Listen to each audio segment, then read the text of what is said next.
जय हिंद, वंदे मातरम। नमस्कार साथियों, स्वागत है आपके अपने यूट्यूब चैनल अवतार स्टडी 7054 में। मैं पाल प्रवीण। आज के वीडियो में बात करेंगे भारतीय इतिहास से जुड़े महत्वपूर्ण प्रश्न। अगर आप यूपी ट्रिपल एससी पेट एग्जाम की तैयारी करते हैं तो उसके लिए वीडियो बहुत ही इम्पोर्टेंट होने वाली है। इस वीडियो के माध्यम से 30 इम्पोर्टेंट क्वेश्चन कवर करेंगे जो कि आपके एग्ज़ाम के लिए बहुत ही इम्पोर्टेंट है। आज की क्लास 5 है और इससे पहले की क्लास हम अपलोड कर चुके हैं, आप प्लेलिस्ट में जाकर के देख सकते हैं। तो आइए मित्रों, शुरुआत करते हैं आज की शानदार क्लास के साथ। आज का पहला प्रश्न है, किस घटना के कारण असहयोग आंदोलन स्थगित कर दिया गया था। वेरी वेरी इंपॉर्टेंट क्वेश्चन है। किस घटना के कारण असहयोग आंदोलन को स्थगित यानी बंद कर दिया गया था। सभी लोग सही आंसर देंगे। राइट आंसर इसका है ऑप्शन नंबर डी, चोरी चौरा कांड के बाद 1922 में चोरी चौरा कांड के बाद असहयोग आंदोलन को गांधी जी ने बंद कर दिया था। आपने याद रखना है, वेरी वेरी इंपॉर्टेंट क्वेश्चन है। अगला प्रश्न है, स्वराज पार्टी के संस्थापक कौन थे। बहुत ही इंपॉर्टेंट क्वेश्चन है, सभी लोग आंसर कमेंट करेंगे। स्वराज पार्टी के संस्थापक कौन थे। राइट आंसर है इसका ऑप्शन नंबर ए, मोतीलाल नेहरू। ठीक है, मोतीलाल नेहरू ने स्वराज पार्टी की स्थापना की थी। आपने याद रखना है, मोतीलाल नेहरू। अगला प्रश्न है, हिंदुस्तान सोशलिस्ट रिपब्लिकन एसोसिएशन की स्थापना कब और कहाँ की गई थी। वेरी इंपॉर्टेंट क्वेश्चन है, सभी लोग आंसर कमेंट करेंगे। हिंदुस्तान सोशलिस्ट रिपब्लिकन एसोसिएशन यानी HSRA की स्थापना कब और कहाँ की गई थी। सही आंसर इसका ऑप्शन नंबर सी, 1928 में। और कहाँ की गई थी मित्रों, दिल्ली में। 1928 में दिल्ली में स्वराज पार्टी की HSR की स्थापना की गई थी, HSR की। अगला ऑप्शन है, केंद्रीय विधान परिषद में किसने बम फेंका था। वेरी इंपॉर्टेंट क्वेश्चन है। केंद्रीय विधान परिषद में किसने बम फेंका था। भगत सिंह, बटुकेश्वर दत्त, राजगुरु या ए और बी दोनों ने। सही आंसर इसका क्वेश्चन नंबर 84 का ऑप्शन नंबर डी। ठीक है, राइट आंसर है ऑप्शन नंबर ए और बी। केंद्रीय विधान परिषद में किसने बम फेंका था। ये भगत सिंह और बटुकेश्वर दत्त, ये दो लोग मित्रों गए थे असेंबली में। इन दो लोगों ने बम फेंके थे। आपने याद रखना है, भगत सिंह और बटुकेश्वर दत्त। राइट आंसर है ऑप्शन नंबर डी। अगला ऑप्शन है, चटगांव शस्त्रागार डकैती से संबंधित क्रांतिकारी है। वेरी इंपॉर्टेंट क्वेश्चन है। चटगांव शस्त्रागार डकैती से संबंधित क्रांतिकारी थे। राइट आंसर है इसका option number A, master Sursen. आपने याद रखना है, मास्टर सूरसेन। अगला प्रश्न है, साइमन कमीशन के विरुद्ध प्रदर्शन के दौरान किए गए लाठीचार्ज में किस राजनेता की मृत्यु हो गई। वेरी वेरी इंपॉर्टेंट क्वेश्चन है। साइमन कमीशन के विरुद्ध प्रदर्शन करने के दौरान किए गए लाठीचार्ज में किस राजनेता की मृत्यु हो गई। सही आंसर है इसका option number we, Lala Lajpat Rai. आपने याद रखना है, लाला लाजपत राय साइमन कमीशन का विरोध करते हुए वीर गति को प्राप्त हो गए थे। आपने याद रखना है, वेरी इंपॉर्टेंट क्वेश्चन है। अगर आप यूपी ट्रिपल एससी पेट एग्जाम की तैयारी करते हैं तो उसके लिए वीडियो बहुत ही इंपॉर्टेंट होने वाला है। आप सभी लोग वीडियो को पूरा जरूर देखिएगा। भारतीय इतिहास से जुड़े 30 प्रश्न हम इस वीडियो में कवर करेंगे। अगला ऑप्शन है, साइमन कमीशन कब भारत आया था। वेरी इंपॉर्टेंट क्वेश्चन है। साइमन कमीशन भारत कब आया था। सभी लोग आंसर कमेंट करेंगे। सही आंसर है 3 फरवरी 1928 को। कब मित्रों, 3 फरवरी 1928 को साइमन कमीशन भारत आया था। भारतीय लोगों ने इसका विरोध क्यों किया था, क्योंकि ये साइमन कमीशन जो था मित्रों, ये अंग्रेज लाए थे और अंग्रेज लेकर आए थे साइमन कमीशन को। और इसमें कोई भी व्यक्ति भारतीय व्यक्ति नहीं था। ठीक है, सभी अधिकारी कैसे थे मित्रों, इसमें सभी जो व्यक्ति थे वे अंग्रेज अधिकारी थे। इसमें कोई भारतीय व्यक्ति नहीं था। इसी कारण भारत के लोगों ने इसका विरोध किया था। अगला ऑप्शन है, वारदौली सत्याग्रह से संबंधित है। वारदौली सत्याग्रह से संबंधित है महात्मा गांधी, कस्तूरबा गांधी, जवाहरलाल नेहरू या फिर सरदार वल्लभ भाई पटेल। वेरी इंपॉर्टेंट क्वेश्चन है। सही आंसर इसका option number D, Sardar Vallabh भाई पटेल। ठीक है, वारदौली सत्याग्रह से संबंधित आपके सरदार वल्लभ भाई पटेल, आपने याद रखना है। और भारत के मित्रों, ठीक है, भारत के पहले गृह मंत्री थे मित्रों, आपने याद रखना है। भारत के पहले गृह मंत्रालय के मंत्री रहे थे ठीक है, सरदार वल्लभ भाई पटेल। अगला प्रश्न है, कांग्रेस के 1929 ईस्वी के लाहौर अधिवेशन की अध्यक्षता किसने की? 1929 के लाहौर अधिवेशन की अध्यक्षता किसने की थी? 1929 के। राइट आंसर इसका Jawaharlal Nehru, option number B वाला। जवाहरलाल नेहरू के द्वारा 1929 में लाहौर अधिवेशन की अध्यक्षता की गई थी। अगला प्रश्न है, कांग्रेस के किस अधिवेशन में पूर्ण स्वराज का घोषित किया गया था? पूर्ण स्वराज घोषित किया गया था। सभी लोग आंसर कमेंट करेंगे। पूर्ण स्वराज कांग्रेस के किस अधिवेशन में घोषित किया गया था? सभी लोग आंसर कमेंट करते जाएंगे। राइट आंसर इसका 1929 में लाहौर अधिवेशन में, ठीक है, 1929 में लाहौर अधिवेशन में पूर्ण स्वराज घोषित किया गया था, आपने याद रखना है। अगला प्रश्न है, सविनय अवज्ञा आंदोलन के समय भारत का वायसराय कौन था? वेरी इंपॉर्टेंट क्वेश्चन है। सभी लोग क्लास को शेयर जरूर करें मित्रों में, और जो लोग हमारे यूट्यूब चैनल पर पहली बार जुड़े हैं वे चैनल को सब्सक्राइब जरूर करें।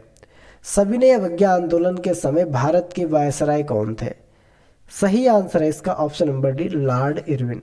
लॉर्ड इरविन सविनय अवज्ञा आंदोलन के समय भारत के वायसराय थे, आपने याद रखना है। अगला प्रश्न है, गांधी ने कब नमक कानून तोड़कर सविनय अवज्ञा आंदोलन प्रारंभ किया? वेरी वेरी इंपॉर्टेंट क्वेश्चन है। गांधी ने कब नमक कानून तोड़कर सविनय अवज्ञा आंदोलन प्रारंभ किया था? सभी लोग आंसर कमेंट करते जाएंगे। राइट आंसर है इसका ऑप्शन नंबर वी, 6 अप्रैल 1930 को, ठीक है, 6 अप्रैल 1930 को गांधी जी ने नमक कानून तोड़कर सविनय अवज्ञा आंदोलन प्रारंभ किया था, आपने याद रखना है। अगला प्रश्न है, लंदन में आयोजित 3 गोलमेज सम्मेलन में से कांग्रेस ने किस में भाग लिया था? सम्मेलनों में से कांग्रेस के किस नेता ने इसमें भाग लिया था, यहाँ पे बताना है। सम्मेलनों में से कांग्रेस ने किस में भाग लिया था? यानी कांग्रेस ने जो 3 गोलमेज सम्मेलन हुए थे मित्रों लंदन में, इसमें कांग्रेस ने किस में भाग लिया था? तो सभी लोग आंसर कमेंट करेंगे, प्रथम, द्वितीय, तृतीय या फिर सभी है। राइट आंसर इसका रहेगा ऑप्शन नंबर बी, द्वितीय गोलमेज सम्मेलन, जो कि कब हुआ था? 1931 में हुआ था, आपने याद रखना है। एक क्वेश्चन यहाँ से और बनेगा, तीनों गोल सम्मेलन में भाग लेने वाले भारतीय कौन थे? तो वो थे आपके वी.आर. अम्बेडकर। ये पॉइंट आपने अच्छे से याद रखना है। वी.आर. अम्बेडकर तीनों गोलमेज सम्मेलन में भाग लेने वाले व्यक्ति थे। अगला प्रश्न है, कम्युनल अवार्ड यानी सांप्रदायिक पंचायत, सांप्रदायिक निर्वाचन प्रणाली पंचायत किसने प्रस्तुत किया था? कम्युनल अवार्ड किसने प्रस्तुत किया था? सभी लोग आंसर कमेंट करेंगे। राइट आंसर है इसका option number D, Ramsay MacDonald ने, ठीक है, रैमजे मैकडोनाल्ड के द्वारा कम्युनल अवार्ड प्रस्तुत किया गया था, आपने याद रखना है। अगला प्रश्न है, कांग्रेस समाजवादी पार्टी का गठन कब हुआ? कांग्रेस समाजवादी पार्टी का गठन कब हुआ? बहुत ही इंपॉर्टेंट क्वेश्चन है, सभी लोग आंसर कमेंट करते जाएंगे।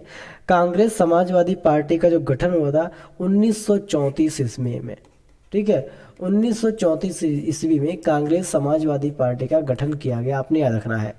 अगला प्रश्न है, कांग्रेस समाजवादी पार्टी की स्थापना किसने की थी? वेरी इंपॉर्टेंट क्वेश्चन है। कांग्रेस समाजवादी पार्टी की स्थापना किसने की थी? सभी लोग आंसर कमेंट करेंगे।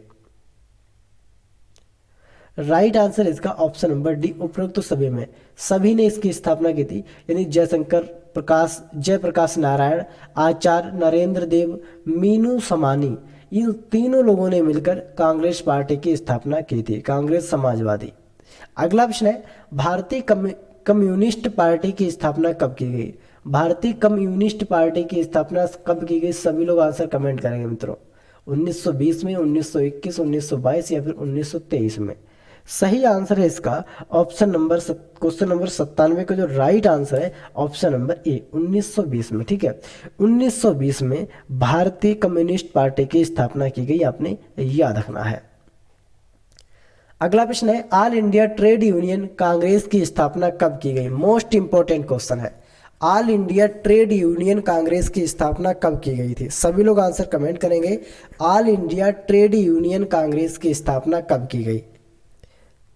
राइट आंसर है इसका ऑप्शन नंबर सी 1920 में। ठीक है, 1920 में all India trade union Congress की स्थापना की गई। आपने याद रखना है, बहुत ही इंपॉर्टेंट पॉइंट है, ऑल इंडिया ट्रेड यूनियन, इसकी स्थापना 1920 में की गई। अगला प्रश्न है, एटक के प्रथम अध्यक्ष कौन थे? एटक के प्रथम अध्यक्ष कौन थे? सभी लोग आंसर कमेंट करेंगे। एटक के प्रथम अध्यक्ष कौन थे? क्वेश्चन नंबर 99 है। राइट आंसर है इसका ऑप्शन नंबर ए, लाला लाजपत राय। ठीक है, लाला लाजपत राय एटक के प्रथम अध्यक्ष थे, आपने याद रखना है। अगला प्रश्न है, अखिल भारतीय किसान सभा की स्थापना किसने की? वेरी इंपॉर्टेंट क्वेश्चन है। अखिल भारतीय किसान सभा की स्थापना कब की गई थी? सभी लोग आंसर कमेंट करेंगे। राइट आंसर है इसका ऑप्शन नंबर सी 1936 में। ठीक है, 1936 में अखिल भारतीय कांग्रेस की स्थापना की गई, आपने याद रखना है। अगला प्रश्न है, अखिल भारतीय किसान सभा के प्रथम अध्यक्ष कौन थे? वेरी इंपॉर्टेंट क्वेश्चन है। अखिल भारतीय किसान सभा के प्रथम अध्यक्ष कौन थे? सभी लोग आंसर कमेंट करेंगे और क्लास को भी मित्रों में एक बार शेयर जरूर करेंगे। अखिल भारतीय किसान सभा के जो प्रथम अध्यक्ष थे उनका नाम था स्वामी महाजन सरस्वती। ठीक है, स्वामी सहाजानंद सरस्वती। राइट आंसर है स्वामी सहाजानंद सरस्वती, ये अखिल भारतीय किसान सभा के प्रथम अध्यक्ष थे, स्वामी सहाजानंद। किस अधिनियम द्वारा प्रांतों में द्वंद्व शासन व्यवस्था लागू किया गया था? किस अधिनियम द्वारा प्रांतों में द्वंद्व शासन व्यवस्था लागू किया गया था? सभी लोग आंसर कमेंट करेंगे।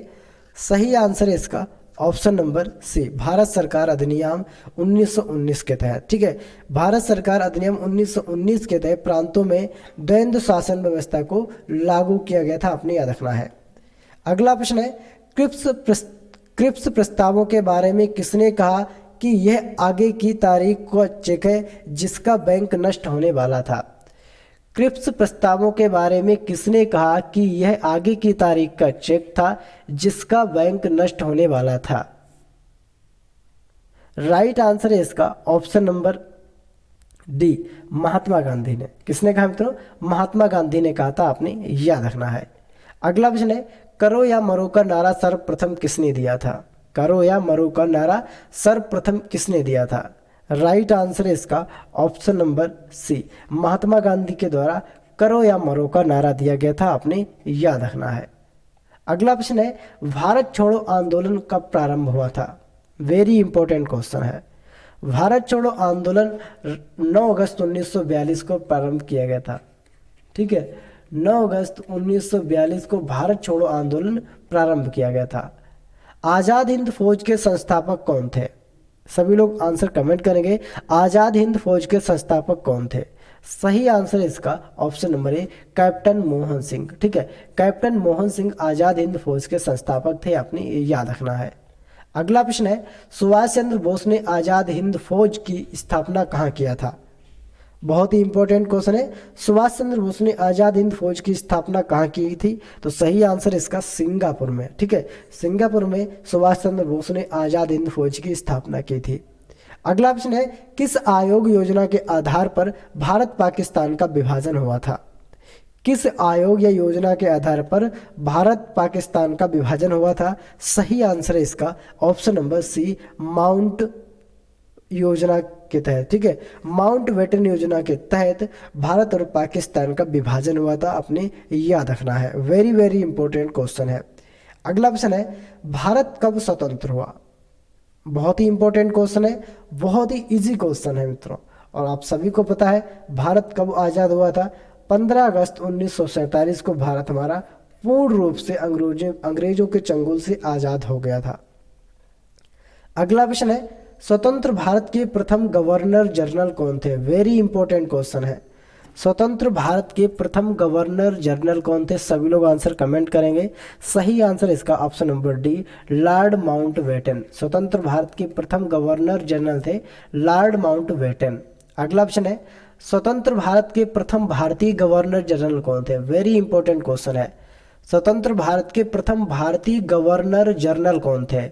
राइट आंसर रहेगा इसका ऑप्शन नंबर सी, चक्रवर्ती गोपालाचार्य। इस स्वतंत्र भारत के प्रथम गवर्नर जनरल थे। ठीक है, अगला प्रश्न है, 19वीं शताब्दी के दौरान होने वाले बहावी आंदोलन का मुख्य केंद्र क्या था?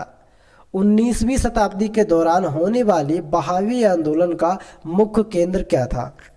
सही आंसर है इसका पटना। ठीक है, पटना इसका मुख्य केंद्र था, आपने याद रखना है। 19वीं शताब्दी के दौरान वहावी आंदोलन का जो मुख्य केंद्र था वह क्या था? पटना। आगे बात करेंगे, कबीर के गुरु कौन थे? मोस्ट इंपॉर्टेंट क्वेश्चन है, कबीर के गुरु कौन थे? Right answer Ramanand. ठीक है, कबीर के जो गुरु थे मित्रों वह रामानंद थे, आपने याद रखना है, कबीर के गुरु थे। अगला ऑप्शन है, भक्ति को दार्शनिक आधार प्रदान करने वाले प्रथम आचार्य कौन थे? भक्ति को दार्शनिक आधार प्रदान करने वाले प्रथम आचार्य कौन थे? सभी लोग आंसर कमेंट करते जाएंगे। राइट आंसर इसका ऑप्शन नंबर बी, शंकराचार्य। ठीक है, शंकराचार्य जो थे मित्रों प्रथम आचार्य थे, आपने याद रखना है।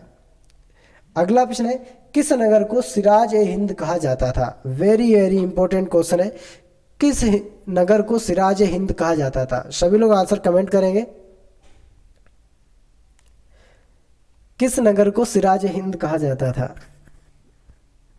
सही आंसर है जौनपुर को। ठीक है, जौनपुर को सिराज ए हिंद कहा जाता था, आपने याद रखना है। अगला प्रश्न है, कृष्णदेव राय ने अमुक्त माल्यद ग्रंथ की रचना किस भाषा में किया था? अमूल्य माल्यद ग्रंथ की रचना किस भाषा में की गई थी कृष्णदेव राय के द्वारा? सही आंसर है तेलुगु भाषा में लिखा गया था। किसमें? अमुक्त माल्यद था मित्रों, ये तेलुगु भाषा में लिखा गया था, अमुक्त माल्यद। ठीक है, तेलुगु भाषा में, और कृष्णदेव राय के द्वारा। अगला ऑप्शन है, किसे आंध्र भोज के नाम से जाना जाता था? आंध्र भोज के नाम से किसे जाना जाता था? सभी लोग आंसर कमेंट करेंगे। आंध्र भोज के नाम से किसे जाना जाता था? सही आंसर है कृष्णदेव राय को। ठीक है, कृष्णदेव राय को आंध्र भोज के नाम से भी जाना जाता था। अगला ऑप्शन है, लीलावती पुस्तक किससे संबंधित है? मोस्ट इंपोर्टेंट पुस्तक है लीलावती, और ये पुस्तक किससे संबंधित है? राइट आंसर है गणित से। ठीक है, लीलावती जो पुस्तक है ये गणित से संबंधित है, आपने याद रखना है। अगला प्रश्न है, किस फसल के उत्पादन के संबंध में सैंधव स्थलों से कोई प्रमाण नहीं मिलता? किस फसल के उत्पादन के संबंध में सैंधव स्थलों से कोई प्रमाण नहीं मिला? सभी लोग आंसर कमेंट करेंगे। इसका जो सही आंसर रहेगा दाल। ठीक है, इसका सही आंसर क्या रहेगा? दाल, ऑप्शन नंबर ए। अगला ऑप्शन है, तो ये थे मित्रों आपके इंपॉर्टेंट प्रश्न। ठीक है, जो आपके एग्जाम के लिए बहुत ही इंपॉर्टेंट क्वेश्चन है। अगर आप यूपी पेट एग्जाम की तैयारी करते हैं तो उसके लिए वीडियो बहुत ही इंपॉर्टेंट होने वाला है। और अगर आपको वीडियो पसंद आई है तो वीडियो को लाइक, शेयर और चैनल को सब्सक्राइब जरूर करें। मिलेंगे अगली फिर वीडियो में, तब तक के लिए जय हिंद, जय भारत।